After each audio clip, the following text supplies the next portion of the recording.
Ich glaube, du bist. Hi everyone, welcome to our webinar presented by the Friedrich-Naumann Foundation for Freedom. This web talk here today is a part of our Female Changemaker series, a series of web talks in which our moderator, Caroline Gills, interviews female changemaker across the world that are currently advocating for democratic change in their countries. And our focus for today is the country Israel.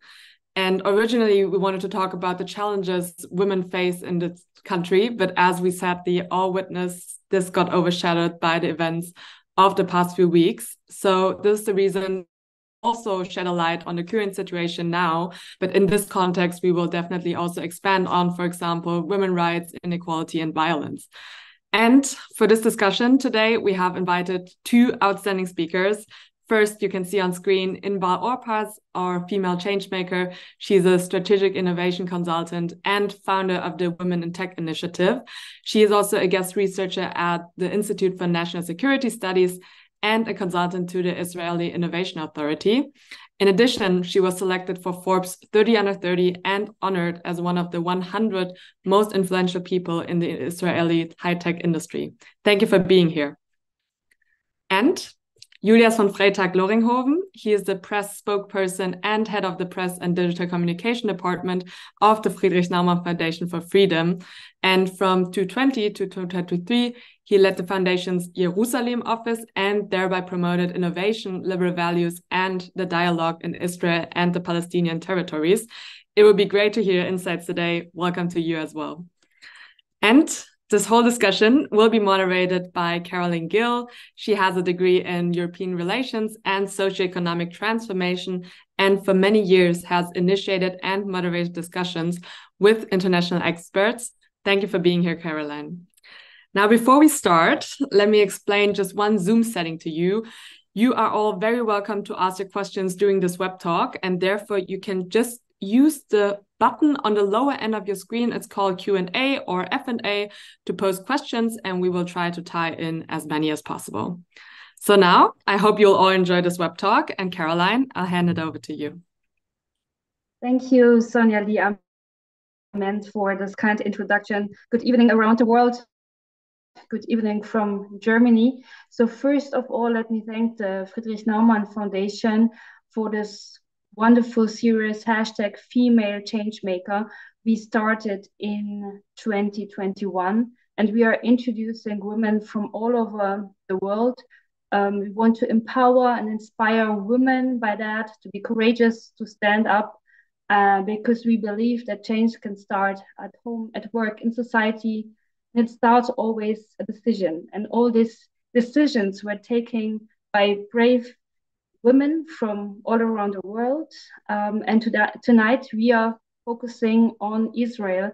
And I'm very happy to meet you, Inbal, and to discuss the current situation, especially like the focus on the situation of women in the war situation in Israel, and to discuss with Julius von Freytag-Loringhoven.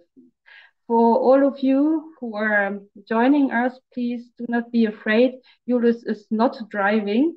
The picture looks very dramatic, but he's not driving. So he's joining us from a trip. And so thank you, Julius, also for being with us. I just wanted to say, to excuse myself for the situation, but I do something every woman does. I try to juggle different things at the same time. I have my little daughter sitting next to me, and my wife is in the driving seat, and we somehow try to do this together. So I feel myself as an ally of the female cause as well, and look forward to it. And excuse me for this little bit noisy background. Thank you, Julius. Inbal, I will start with you. So because of the war situation, let me ask you first of all how you are and how this situation changed your life personally, because you were introduced as the founder and the head of the organization Women in Tech, but currently, as I know, you can't work anymore, although right now you are at home. Yeah, so it's a difficult question for those days. First of all, thank you for having me here. When we first scheduled this webinar, actually, we wanted to talk about the protests that were going on in Israel, and I was highly involved in the tech protest for about 9 or 10 months since the beginning of this year. And over the last 3 weeks, the lives of all of us have changed. In the morning of October 7th, there was a horrible terror attack on Israeli cities and kibbutzim. Those are very small villages near the border with Gaza. Hundreds of terrorists entered those places and murdered and raped and took hostages, hundreds of hostages, including foreign citizens, and now they're held by Hamas. We understood that actually at the moment Hamas is ISIS, they're acting like ISIS. And actually, 1 hour after this war started, I was called for my unit. I'm part of the Home Front Command, part of the research division there. And I was called for a reserve army service. And actually, this is what I've been doing for the last 3 months, full time. Today, I knew that we have to meet and I need a good internet connection, so I stayed home. But actually, we've been working 24/7, trying to understand the needs of the Israeli people all around the country from all different groups, Jewish, Arabs, women, men, young people, all people, like to understand how can we help them. We have about 200,000 people who are now actually displaced and they don't live in their houses, either because their houses were burned or because they had to leave them because it was too dangerous, because it was too close to the borders. So those are really complicated and sad days. We still have more than 200 people who were kidnapped by Hamas, including Holocaust survivors, including babies. The youngest one is 9 months old. That's it. So those are really, really difficult times. And yeah, it seems that reality has really changed. Like this morning, I had a call with a client and suddenly, I was reminded that I had a life before this one. It feels like we froze our life. And I think it's true for most Israeli people. And now we're dealing with this. Thank you for your openness, Inbal. Well, you also support by introducing the situation, speaking with us, and that we talk on the current situation in Israel. It's quite important also on this front line. Julius, you've been working in Israel for some years. You just came back from Jerusalem, where you had the office. So what did you hear from your former project partners, friends, all the women you supported? Because the projects in your office were also dedicated to women, addressing women, and also women in tech. This is how you got in contact with Inbal. Yeah, I mean, I must say that this is an extremely challenging situation for all of our friends in Israel. The trauma, I mean, this is something Inbal already hinted to. This is something that is there, but it is not fully processed. So sorry that my daughter is next to me. I have to take care of her on the sides a little bit, but so the and the trauma, of course, carries also into the Jewish community here in Germany that is currently terrified how quickly kind of public opinion can switch in a way. There was this, the situation with the hotel, the hospital that was supposed to be bombed And then it came out that it was not the hospital fully hit, but it was only a kind of parking square in front of the hospital. And then it became also by independent. I'm so sorry that I have this background noise. Okay.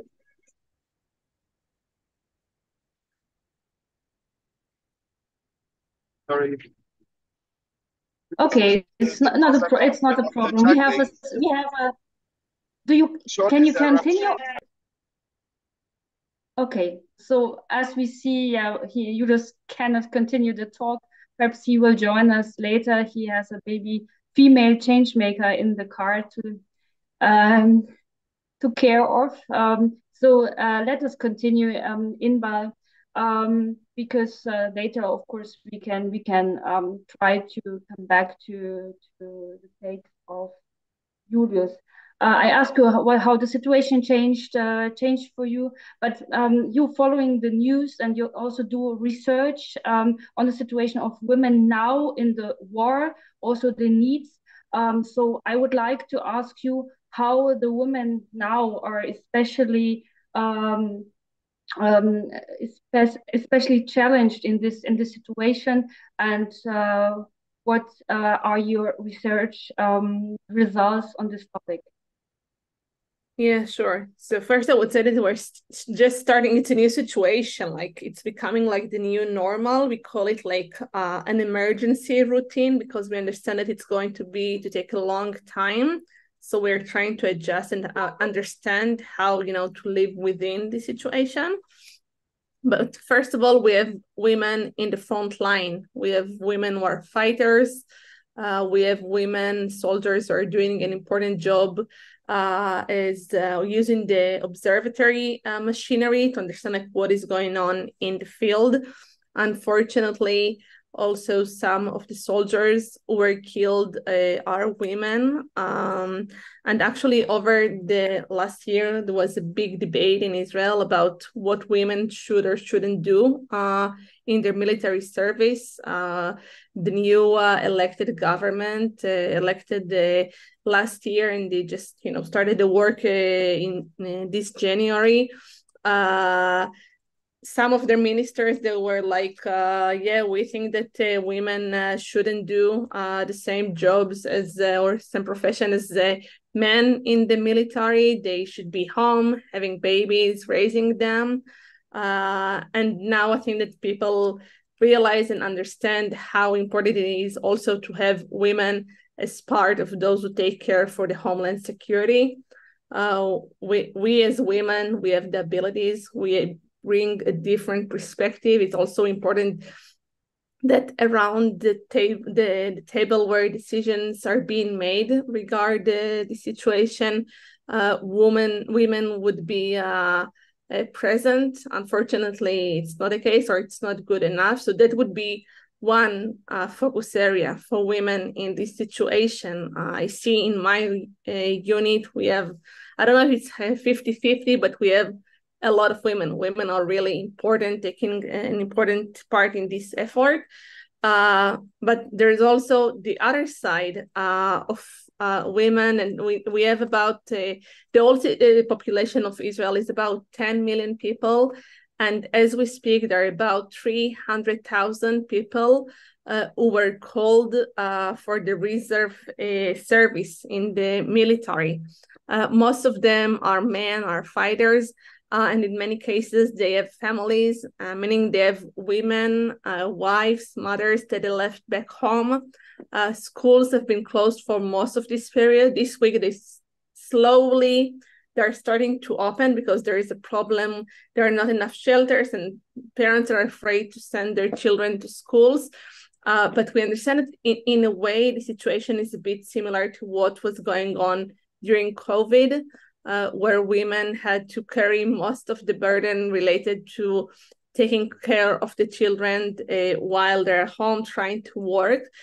So it's still a bit too early to understand really the outcome of this situation. But it seems that women are going again to pay a price for this situation. We also see that women are more anxious, or at least they express more anxiety than men regarding the situation for many reasons. So I think, again, like in every situation, we see that as women, we have different way, or some, we share some of the concerns, but there are other things that are more relevant for women. In this case, I think it's taking care of, all of those who are left home and keeping the continuity of the houses, of the families, of, if we want to live in this emergency routine, then there's an important role for women within it. How you would describe this important role? So what's, in your opinion, what are these trends also you as a female change maker bring in? Yeah, so I think it's related to all the things mentioned above. In the field, in where decisions are being made, but also keeping the market, or the life going on. It is an important part.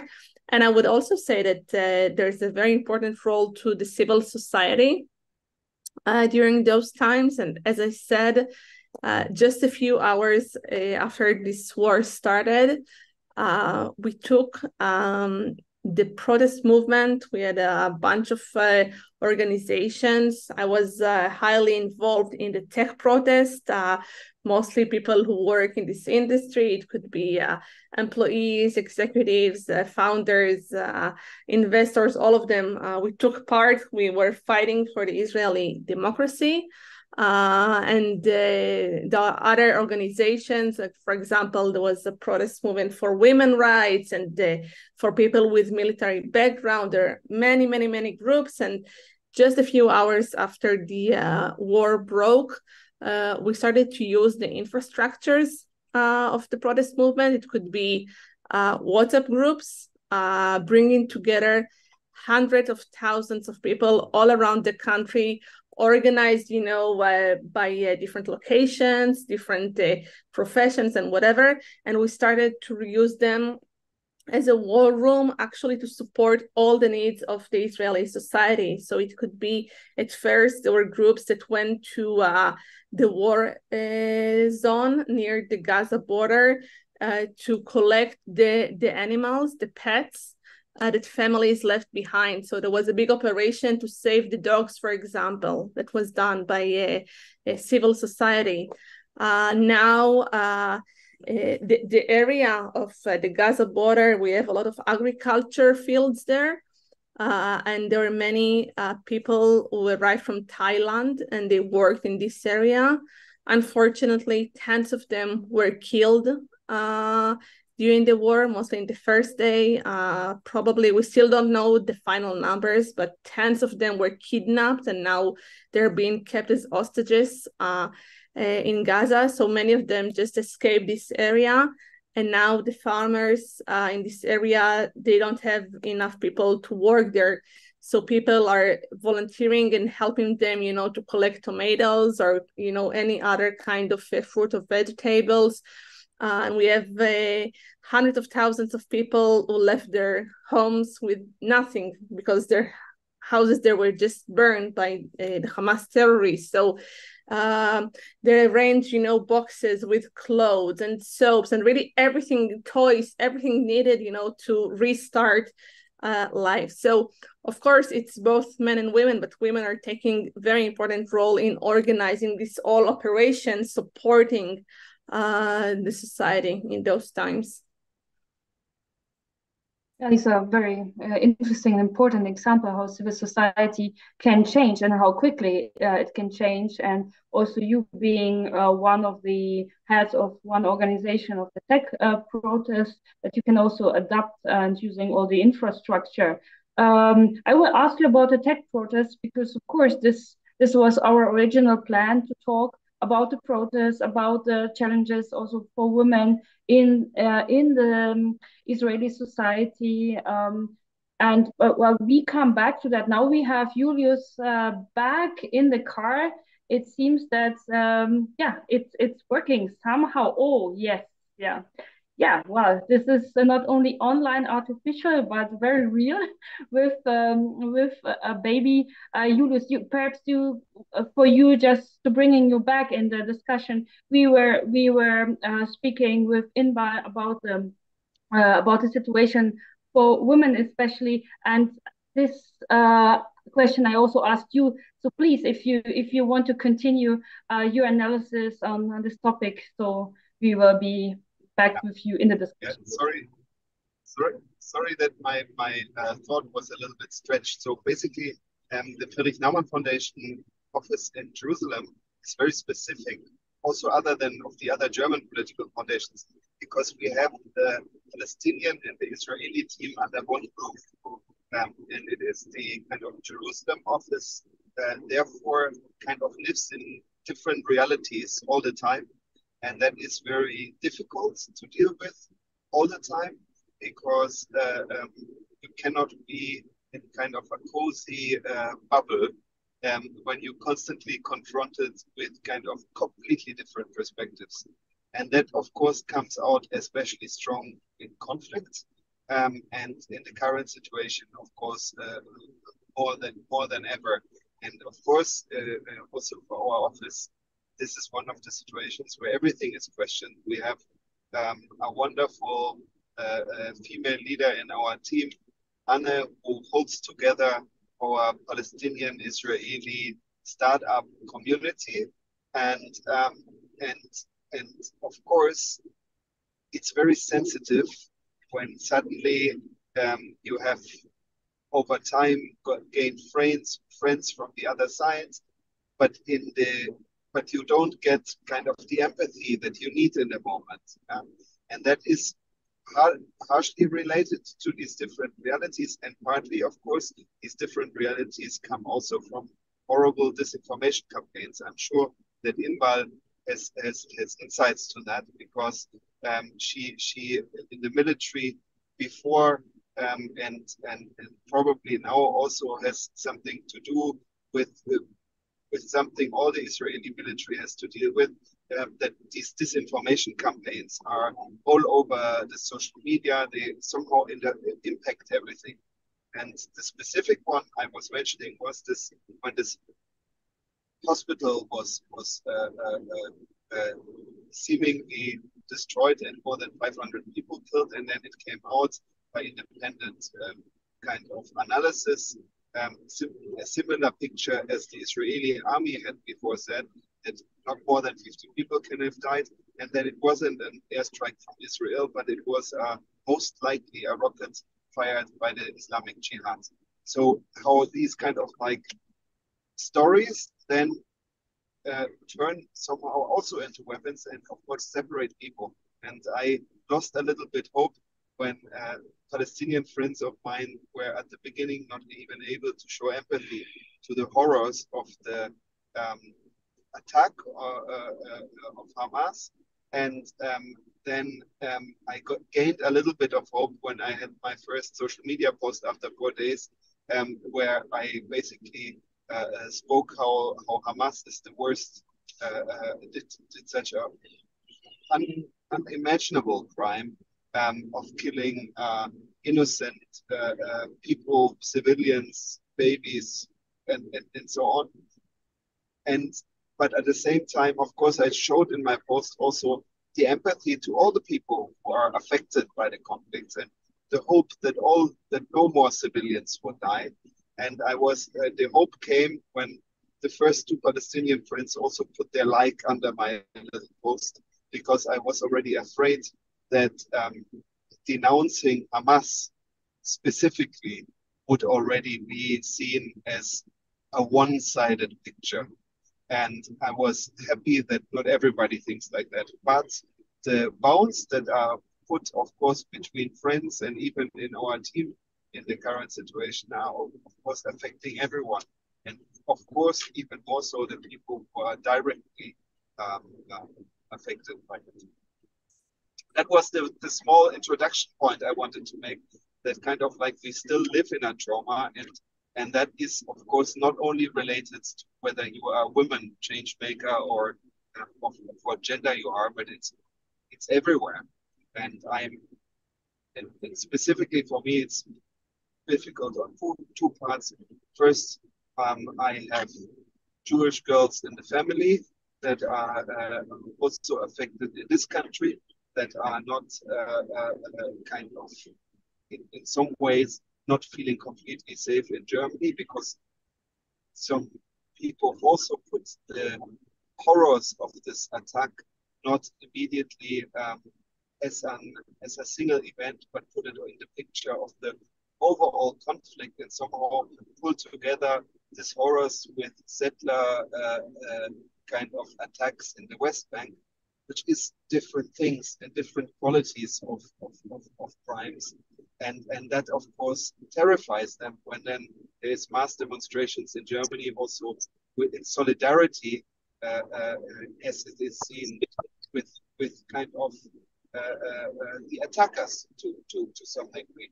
And on the other hand, and this is the other trauma, of course, is that the whole seemingly security is gone, but also that all the dialogue work which we have been building on in the moment looks also in a very, very difficult situation, because dialogue is less possible when people have a feeling that they are at war with each other. Yeah, Inbal, you heard the examples, yeah, from sorry, I didn't want to interrupt you. Just summing up that these examples from the dialogue of the Naumann Foundation was supporting, and you also took part in some of the projects. So my question would have been, like as an add-on question to you, because I saw that you wanted to comment how your organization taking part in this dialogue programs reacted to it, especially because it's women in tech. Yeah. So actually, I mean, go ahead. Yeah, sorry, no. Sorry. I wrongly spoke. Inbal. So actually last week, or it was like I lost the sense of time, but on October 17, I was supposed to participate in the FNF a project in Madrid. It's called Eutinia Community. It's a community of women from all the Mediterranean area, and we're supposed to be there and to develop projects to promote gender equality all over the region. Unfortunately, I couldn't make it because, as I said, I was called for service duty, and anyway, it doesn't feel like the right time, to leave my country and my family in this situation. And in the morning that this conference was supposed to start, so I emailed the FNF office in Madrid, and I told them I hope that very soon we would be able to sit and talk about regional opportunities and things that we could do, to promote women all over this region, because we have so much to do and we have so much to learn from each other and so much to gain when we work together. But now it's not a time. I agree with Julius that it is a very sensitive situation. Being Israeli and Jewish, meeting people from Muslim countries is always a bit complicated. I was lucky to meet Muslim friends in the FNF projects. I participated in a great seminar in May in Germany, in Gummersbach, about freedom of the press, and I had the opportunity to meet people from all over the Mediterranean region. It was a very unique opportunity for me, because usually I just don't get to meet people from those countries in other opportunities. So it was really an opportunity to create especially from countries like Lebanon, or from kind of who are in war officially with Israel, right? Or like from countries from Jordan who are seemingly at peace, but are in reality in a very kind of difficult situation with Israel, correct? Yeah, so actually we didn't have any participants from Lebanon, but we did have two amazing women from Jordan, and we have someone from Tunisia, and there was a woman from Ramallah, from the Palestinian Authority. So it was an opportunity to be together. I would say that, sometimes it is challenging, and it's could be inconvenient situation to sit together around the table and to discuss those complicated issues. But I think that the key for change is to meet, to talk, to understand that there are people in both sides, and there are people who believes in peace and believes in, living together. I think one of the tragedies of October 7th is that many of the people were murdered, raped, kidnapped. Many of them are or were peace fighters. There were people who took children from Gaza and drove them to hospitals in Israel. They're fighting for peace. They're what we call, left-wing people. And also for me, I was a victim of a terror attack about almost 2 years ago. And I remember that I was there, attacked by a group of terrorists. And I was thinking, like, I'm in your side. I want to resolve this situation. I believe in peace. And, I could see the look in their eyes. They wanted to kill me. And I think it's a real challenge, this whole situation for all of us, even, for those who believe in peace and want to live here together and want to resolve this conflict. And as Julius said, like, we live in a very complex situation because we have in Israel, we have both the Jewish people and we have Arabs and Palestinians. And during the attack on October 7th and also after, there are Arab people who were killed, and the Bedouin people. Those are Arab tribes in the south part of Israel, and they all realize that we are in the same side. And the rockets and the terrorists, for them, we are all, their targets. And it doesn't matter if you're Jewish or you're Muslim or you're Arab or, whatever you think. If you believe in peace and you're fighting for peace, and it's it's a tragedy. It's a real challenge. But in this series, in the Female Changemaker, we also present perhaps not the whole biography, but you, of course, as a personality, as female changemaker, and we heard that you was elected as one of the 100 most influential people in the tech business, in the tech industry, but also you believe in the dialogue. And even because you experienced this terrorist attack 2 years ago, what still gave you the strength, or still made you believe, or how did you manage it to be engaged in this dialogue before the war started, and hopefully also right now in the way you do it? Caroline, may I ask also a question to Inbal in that respect? Because it's interesting to me also to hear how I would love to hear why and how Inbal became seen as one of the most important 100 change makers.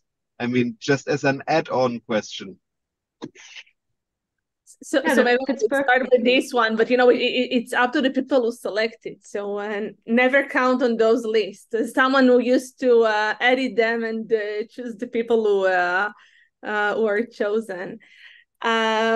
So actually, I got to know from the inside the tech industry as a journalist. I covered the Israeli tech ecosystem for The Marker. I would describe The Marker as the Israeli version of Wall Street Journal. It's a financial newspaper.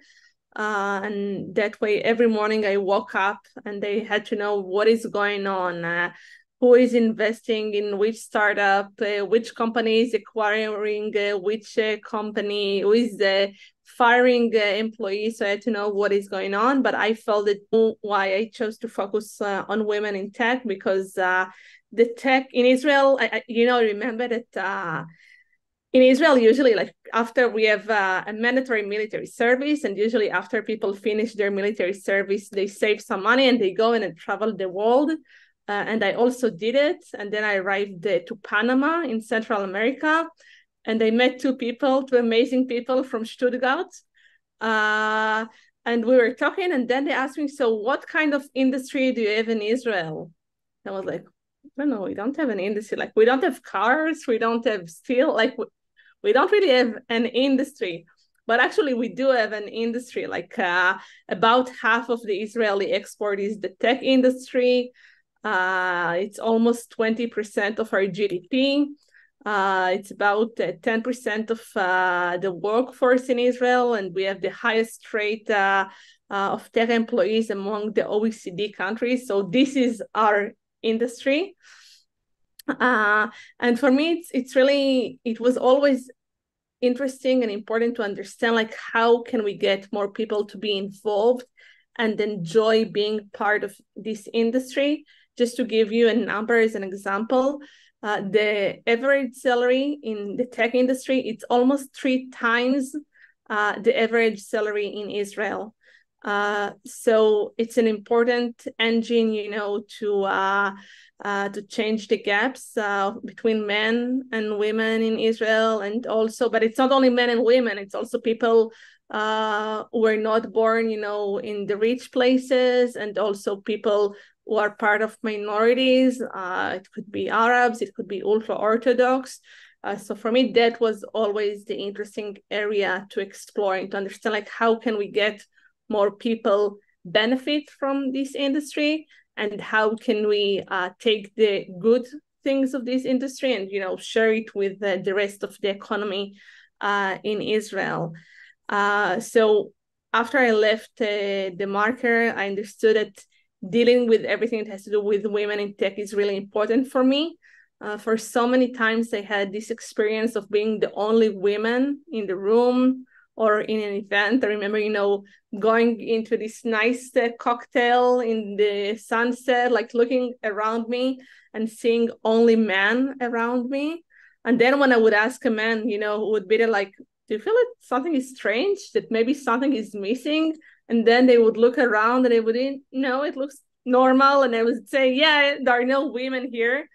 So I understood that it's really important for me. And I had this feeling. And then in 2019, around the March 8, which is the International Women's Day, there are so many events related to women in Israel. And I was invited to a few of them. And I said, okay, I want to bring something new. So I wrote a survey for women working in the tech industry, asking them, like, how do you explain the situation and what do you think should be done? And I asked a friend, back at the time, it was a PhD student, and asked him, like, what do you think, like, how many people should I get to answer and participate in this survey? And he was like, if you get 100 people, it would be enough. And then in maybe 5 days, I got to more than 1,000 people. Then before I understood that I got an important asset, I got approached by someone. Back at the time, she worked at Cisco. Then she moved to Salesforce. And she told me, yeah, I'm really interested in learning about your insights. And this is actually how I started the Women in Tech Initiative, because I understood there are things that could be done. I was tired of hearing men executives telling me, yeah, we want to hire more women, but we don't get CVs. That was always the answer. And I believe them that they don't get the CVs, but I understood that they do something wrong, because if you don't get any CVs of women candidates, then you're missing something. Women are not, we are in Israel and in most Western countries, it's about 1/3 of the industry, but it's not zero. So if you get 0 CVs, then you're doing something wrong. And this way I started to build a knowledge base, like what should be done and what companies can do to hire and promote more women. And the other leg of the initiative is to share this knowledge and best practices learned from many tech companies, both Israelis and global, and to share it with the community. So this is how I got, to that. How you? So now we get inspiration from a cute baby. But Inbal, to sum it up, so you mentioned some of the challenges the women in tech, women in Israeli society were facing. but perhaps you can add some more and what you actually achieved as a change maker, working or establishing your organization. Yeah, sure. So one thing for me, it was, I don't know if I should say it was shocking, but for me, like I had to learn, to embrace it, was to understand and it's funny to say it while Julius is holding a little baby, but to understand the meaning of motherhood over women working in tech. Eventually, that would be like the one thing that explains, most of the challenges that women who already work in the industry face. Of course, that the problem starts really early, because if someone wants to become part of the tech industry, then she should learn the right subjects that would get her there, first at high school, then to serve in Israel. As I said, we have a mandatory military service, which is also an important stage in the way to get to the tech industry, because we have elite technological units. So if you get to serve there, then the path is open for you, and then you have to go and learn those subjects in the university. So of course that the problem maybe starts as early as the age of Yuli's baby. But I also understood that we lose women, and we see it in the numbers after they become mothers, and then they move to other industries that are more convenient for mothers, I would say, like meaning that maybe they have more vacation days. Like in Israel, we have the highest gap between the number of working days and the number of vacation days in school. So it's a real challenge for working parents. They need to take a lot of days off to be with the children. And I would say that in Israel, and Julius knows that, we are obsessed with children. We have the highest fertility rate among the OECD countries. A woman in Israel would have, in average, more than 3 babies. It's 3 point something. And it's also for secular women. I'm not talking about the ultra-Orthodox women, that they would have between 6 to 7 babies in average. So in Israel, the whole thing with, motherhood is huge. Then there's another global problem, what is called the broken ladder, because you don't become a CEO, just one day. You have to climb a ladder. And usually when we look at the numbers, at the first step, like when people have the first opportunity to become managers, we see that more men get those opportunities than women, even though women say that they do want to get this promotion. And of course, there are two sides. You have to want it, but also you have to get it from the side who is the decision maker. And in most cases, the decision makers, at least in tech companies, are men.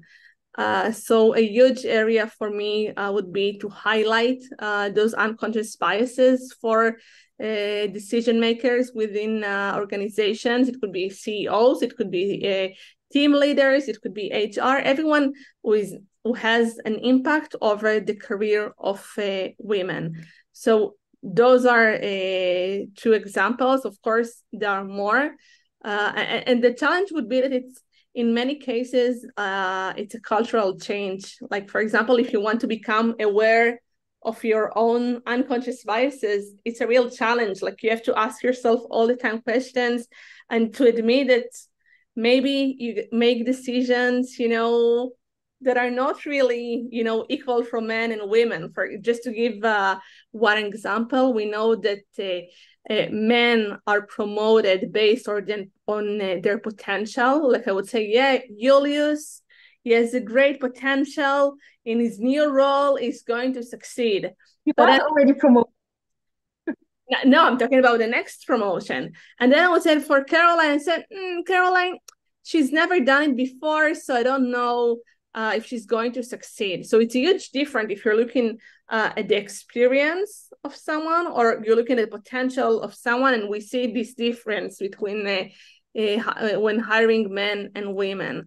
So it's a real challenge, and everything it has to do with the culture. Like, for example, how a discussion is going on. Julius had the pleasure to work with Israelis It's a society like where you have to be strong if you want to survive or if you want to have your voice heard.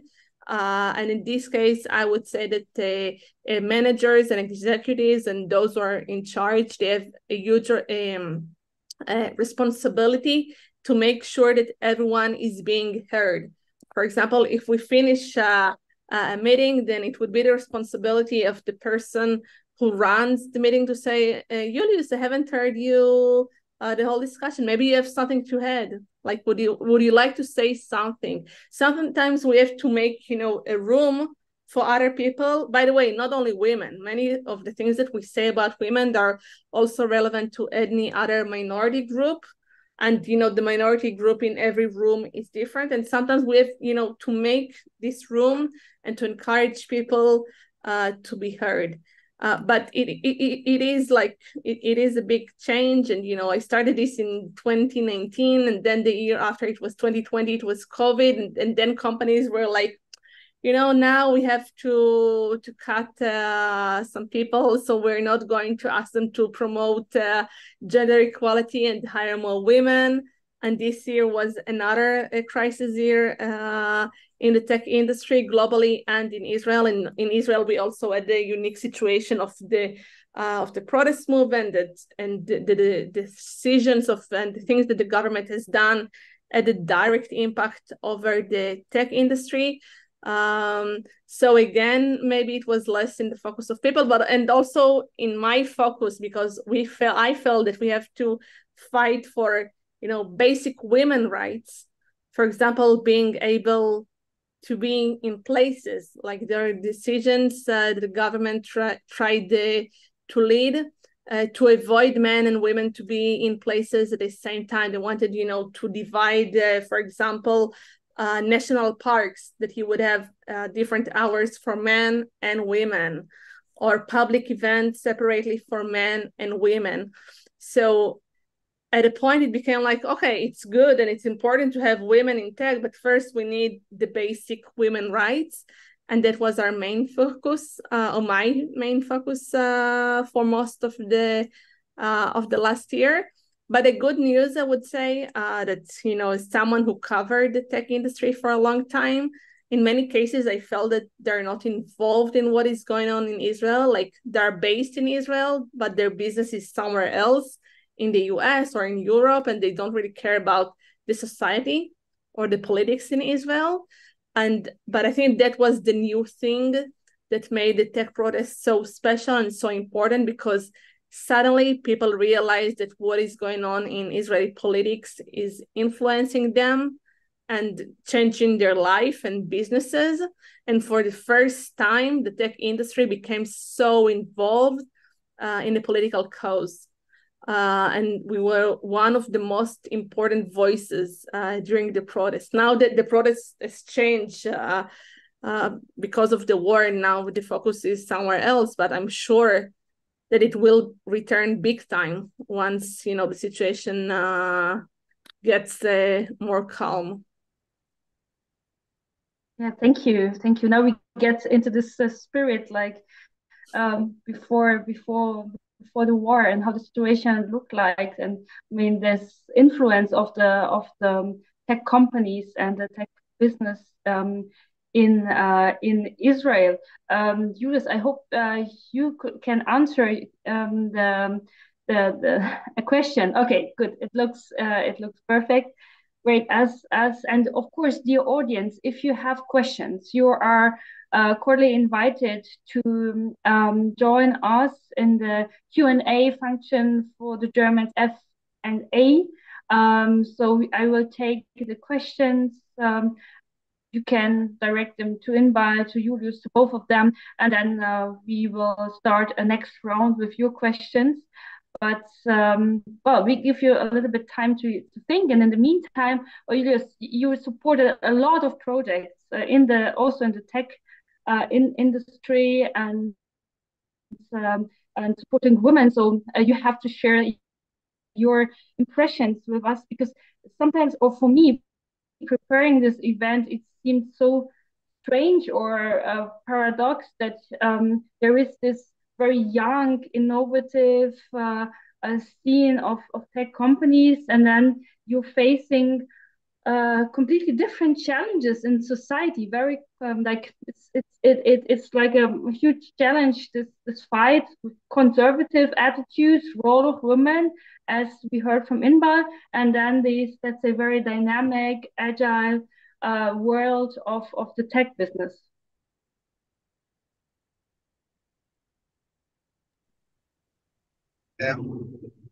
Yeah, I mean, it's the question a little bit what we are doing in tech and how we look at the how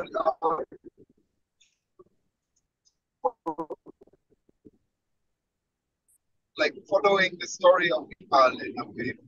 Yeah, but I'm not sure whether I understood the question right. Okay, we can't hear you, unfortunately, or me, unfortunately, myself. You can't hear me at all. Well. But you can't hear me? No, we can see you, but we can see you, but we can't hear you very well. Summing up the question, so you as the head of the office, you were supporting a lot of project women and tech industry, and the observation Inbal shared with us, the challenges. Yeah, you have an innovative field and having challenges in a very conservative society. So I want to ask you about your experiences and how you dealt with these challenges. Yes, I mean, with pleasure. And you cannot hear me very well, right? Or you can hear me now better? Now it's better. Oh, okay, very good. Now it's... Because I'm in the back seat. I mean, I fully agree first with Inbal when it's about cultural change. That I notice also among German liberal circles, there is often the saying that okay, there is not enough women applying, or there is women are less interested in politics, and it is true that less women are, for example, member of parties, but it is especially bad, for example, in the Liberal Party in Germany. And the question you need to ask yourself is exactly what Inbal said. You need to ask yourself, how can you change that? Because maybe it's not only advertising joining a party to women, or it's advertising more that you have a job offer in the tech industry, but it is related to changing what you're offering, so it becomes attractive also for women to join. And you can only find that out when you ask them yourself, and because of that, you need change makers like Inbal that are able to kind of poll opinions and perspectives, and are able to tell people what they need to do so that they can make this change happening. And of course, for us in the Friedrich-Naumann Foundation, it is also a realization that the whole tech sector in Israel is not about technology alone, but it is a lot about a mindset that comes very close to our core value system. And that is, I mean, at the end, the core about innovation is that you try to translate ideas from one area to another area, that you kind of bring together different perspectives and somehow develop something new about it, that you provide a structure where there is a real market of ideas, where people kind of share information, and then to kind of be open for change, yeah, to be able to look at the problem and say, like, okay, we have solved the problem for decades like this. Maybe there's other ways. Maybe we can invite someone who has nothing to do with this and go about it. And I think this is what makes the startup miracle in Israel so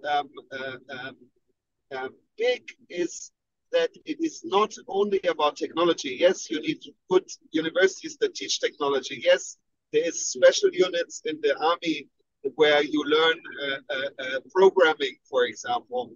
But at the end, it's a question of a mindset. And because it is an entrepreneurial, creative, innovative mindset, we also realize that it's a very good way how to tackle other problems. And this is how, for example, we realize that on the Palestinian side, because FNF Jerusalem works on both sides, the core about bringing about change in the Palestinian side is not the Palestinian Authority, and it's not an overfunded social NGO sector that kind of gives lots of social social services to the people in Palestine, but is highly dependent on donor money. So it is kind of like a self-fulfilling prophecy that problems are solved by donor money. So we kind of looked around, and then we realized that also on the Palestinian side, the startup miracle, the startup mindset, that they saw that somehow in Israel, even without heavy industry, you can create some kind of industry via technology, via services, and that somehow they can bandwagon also on the Israeli miracle, because there is some kind of nearshoring happening. The Israeli tech industry needs lots of help and services, and some of them can be provided by Palestinians. So with all that in the side, we realized that the tech sector on the Palestinian side is also a sector that is able to integrate women more in the workforce and provides more opportunity for educated people with the right mindset that are of a gender that is in a more traditional society on the Palestinian side, way less in part of the workforce. And then discovering that, we tried also, we had an evaluation in Jerusalem a few years before I came, and it said that we do too little with the Arabs in Israel or the Palestinians in Israel. So we have our projects with Palestinians in the West Bank mostly, and a little bit in Gaza, but mostly in the West Bank, but little in Israel. And then we figured out that just at the time, organization we started then working with was Hassoub, an organization trying to bring women and young people from the Arab Israel into the tech sector and kind of integrate them in the Israeli tech bubble, make them full beneficiaries. And then suddenly we had this kind of nearly perfect storm when then a long-serving partner of the foundation, the Paris Center for Peace and Innovation, became kind of, after having long mostly tried to solve the Palestinian-Israeli kind of conflict through dialogue programs, also discovered that part of the answer has to come from the tech innovation area. And they started an innovation center in Tel Aviv and started to invest in exactly these kind of projects. And now suddenly we had people from Israeli NGO scene that are also invested in dialogue between the sides. We had Palestinians, the tech industry in the West Bank, and now also Palestinians or Arab Israelis on the Israeli side. And now our own program, the MP20 Forum, where Inbal is also a member of, where we bring together tech people from Israeli and Palestinian side, somehow had a whole kind of environment around. And we see still that there is a big gender gap on the Palestinian side. It's even way bigger. Even in Arab Israel, where you could think that these Palestinians that live in Israel, I mean, I say Arab and Palestinian interchangeably because it is a question of self-definition. So you have always to ask the person whether he feels like a Palestinian or like a Palestinian Israeli or an Arab Israeli. So there's all different combinations possible. In the past, they were kind of the opposites in a political discussion, but nowadays they are kind of possible to use interchangeably. So they are in a very traditional society, and most of the graduates while the people who take part in the tech programs on the younger age, they're completely mixed with women and men. But then when you look from the graduates that actually starts their tech companies, it's widely dominantly men.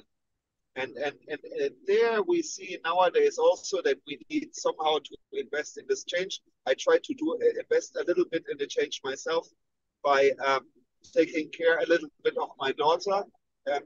We have something in Germany, a country where nobody has children other than in Israel, but at the same time we have very nice legislation.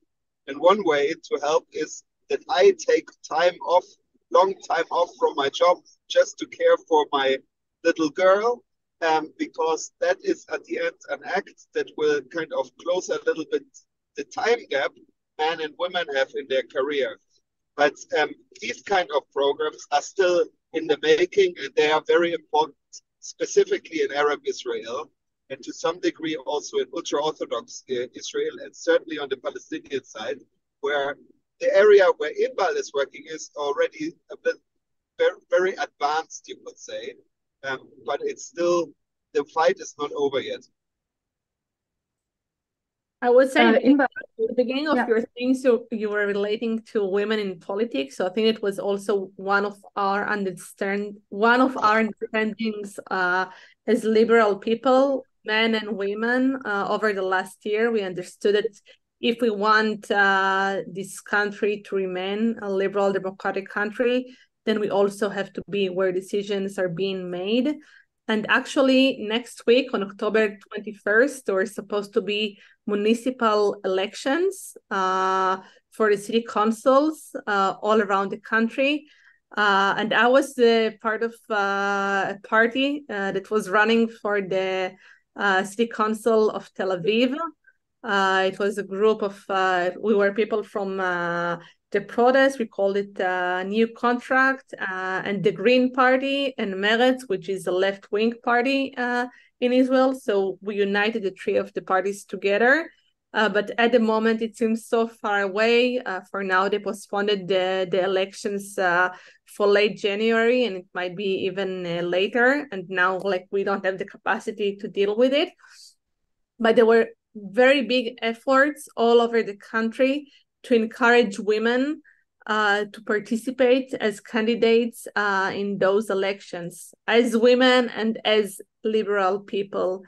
So hopefully at the end of January, we would have the elections, and hopefully we would see more women and liberal people taking roles and being part of the change. And then afterwards also in the government. Our current government is horrible when it comes to gender equality. We have it's a huge government. We have more than 30 ministers, and less than 5 of them are women. I think now Israel is one of the worst countries in the world when it comes to women representation. So this is another arena that we have to change, and that was also part of our battle. Because once you have mostly men, and many of them are fundamental men, then the decisions are accordingly. It was also part of the things that we fight for during the protests. The audience, if you have still 10 minutes left, so if you have questions, so this would be the right time to ask them or write them, so we can take them in, and the situation of women, the current situation, the war, but also prior, perhaps some special aspects of the changes, so we can answer them. Inbal, two more specific question on your activities in Women in Tech. Did you face a lot of solidarity of other women, so that you perceive the challenges and you act together? Did you face this solidarity from other women? So actually, when I started Women in Tech, one of my motivations was to work with men. I remember that I was moderating a panel in front. The audience was women entrepreneurs, and we were talking about things related to entrepreneurship or women in entrepreneurship. And the panel was mostly women. There was maybe one man, a VC there, and everyone were nodding their heads, agreeing with everything that we say. And I felt that if we keep talking among ourselves, nothing is going to change, because, as I said, most of the decision makers in this industry are men, and I see them as our partners for change. So even today, when I work with companies, of course that I have, women colleagues and, women who are part of, that we are fighting together for this mission. But for me, the most important change is, like, seeing Julius holding the baby, like, this is the change. Like, the more, as I said, like, once I understood the impact of motherhood over the career of women in tech, actually the answer is to make men more involved as fathers. And some would say, yeah, it's like whatever happens, within the houses of the employees, it's none of my business. But actually, it is your business, and it is your responsibility as a man executive or manager or someone that people look up to give this personal example, and to lead by example. Like, for example, when I meet companies, like, and I give them advices, in many cases, like, as you always said, for example, if you want to let fathers to stay for weeks or months with their young babies, with the newborns, it's an amazing thing to do. It creates the connection between the father and the baby from the early day, and it makes the father involved in raising the baby and then the child. But actually it costs a lot of money, and in Israel, for example, is a country that already have so many babies, like, it's not something that is going to happen. So some tech companies, they would say, yeah, we're going to pay for the fathers for a paternity leave, but in most cases that won't be the case.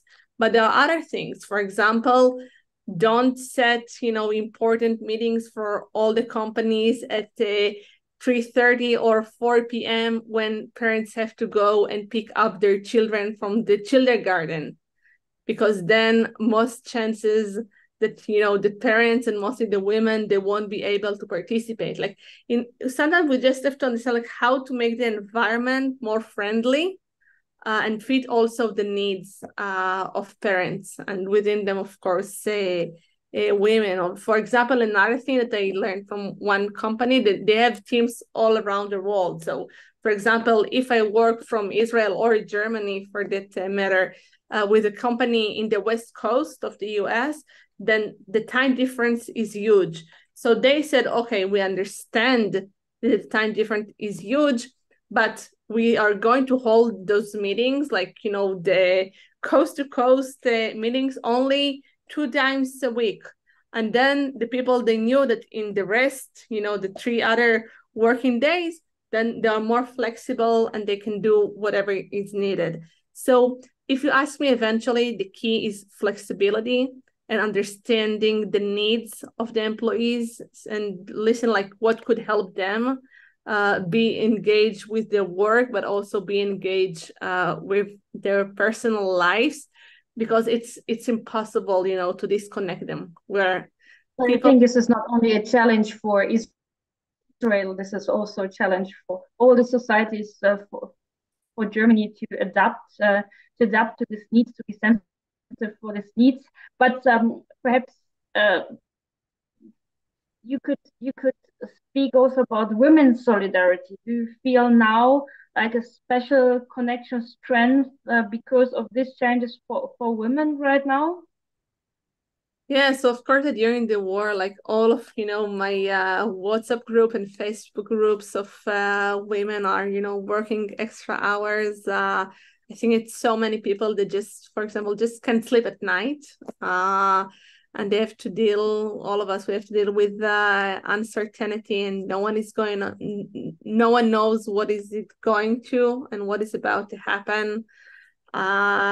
So the anxiety levels are really high, and in those cases we need a solidarity. I would share one personal example. My younger sister, she has a newborn, and yesterday her husband, he went to the office for the first time in a few weeks. So she went and she stayed with a friend, and this friend, she has a shelter in her house, so they felt safer there. And this friend, she has 3 children, and the husband had to go to the reserve service in the military. So, being together, helping each other, I think this is the key. It's the key for all of us, for men, for women. But of course, like most of the people who stayed, back home, most of them are women. So of course, it is important. And maybe as women, we're also more, we have more compassion and, the ability to face this situation. Because even though we see, and I talked about it with someone who's a psychiatrist, like we see in surveys that women, they report higher levels of anxiety. But I don't think that men are not anxious. They just, they face hard times, admitting it. So it is important, like, to be there for one another and stand in solidarity with each other. Thank you for these examples. My last question to you both, Julius, I start with you. What will be the biggest task for future female change makers in Israel?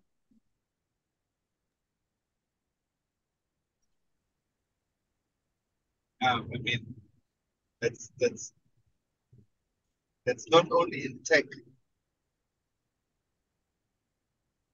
I mean, there is this element of having to be an ally of other women, and finding allies among men, of course, as well, because there is like as I remember from a good female politician that taught me there's a special place in hell for women that don't support each other. And do you hear me? Yes, we can hear you. Somehow, yeah. Okay. And that's certainly true. And that is a challenge also in contemporary Israel, because also in a society that is very equal in the secular Israel, specifically, and in non-ultra-Orthodox area to some degree, there is still a lack of political participation from women. I know that, for example, Yesh Atid is doing something that they have half the members of Knesset are women, but the leader is still a man that doesn't step back. And so there is still a lot to do to kind of conquer space, and for that you need to work together. When it comes then together, of course, I mean, this overall society challenges. It's kind of like trying to be an ally to the women in other parts of other societies in Israel. And that are the ultra-Orthodox, trying to integrate them in the tech sector, in the workforce, and hopefully have an impact through them and through their success on their life and their family and their kind of conservative society. And the same true about Arab women and Palestinian women in tech, to kind of also recognize them as allies and as allied change makers that can have an impact that in Arab society there would be more hope and more success stories that also women can hang to, that they are not forced into the traditional family life where the men kind of have to work even if they're less educated, even if they're less kind of successful. So these challenges to kind of conquer the more traditional parts of society as allies is, I think, a big challenge for women leaders in Israel? No. Great. Like it's a really challenging question. But I think Julius pointed to very good points in the making sure that we have women every place a decision has been made is really important. And we see it during the war, and we saw it over the last year with this government that had so few ministers and, you know, generally members of the parliament, what we call the Knesset. And we have to change it. We have to make sure that we are everywhere and to be the change and to change it for better.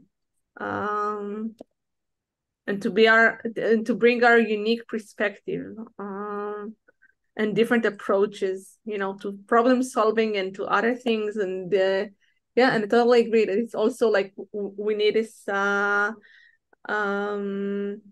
alliance between women from all sectors and groups and societies in Israel. We're trying to work on it. It's not always that simple. There are different perspectives and gaps, but we are going to be the change. We have no other way.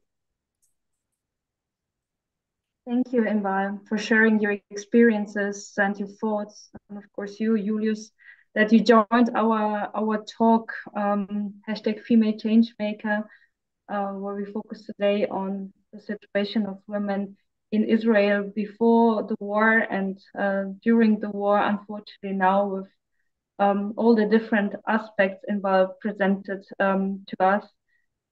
So the audience, thank you for joining, and you're cordially invited to check out also other talks. You can find them on the website of the Friedrich-Naumann Foundation. All the talks are recorded. We talked with Nobel Prize winners from Tunisia to women rights activists from Russia. So these topics could be also interesting to you. Inbal, we wish you all the possible strength for your work, of course, for all of your colleagues, all the best. We hope that the situation will calm down. And yeah, thank you that you changed already your society with all your activities, with your initiatives, and we hope to see you in Germany or for other projects of the Friedrich-Naumann Foundation. And Julius, once again, thank you to you. Wish you a very nice, pleasant evening to all of our participants. Thank you so much. All the best. Thank you, Caroline. All the best. And Am Israel Chai, Inbal, that you keep also other people safe around you. Thank you. Yes, this you should do. Thank you so much.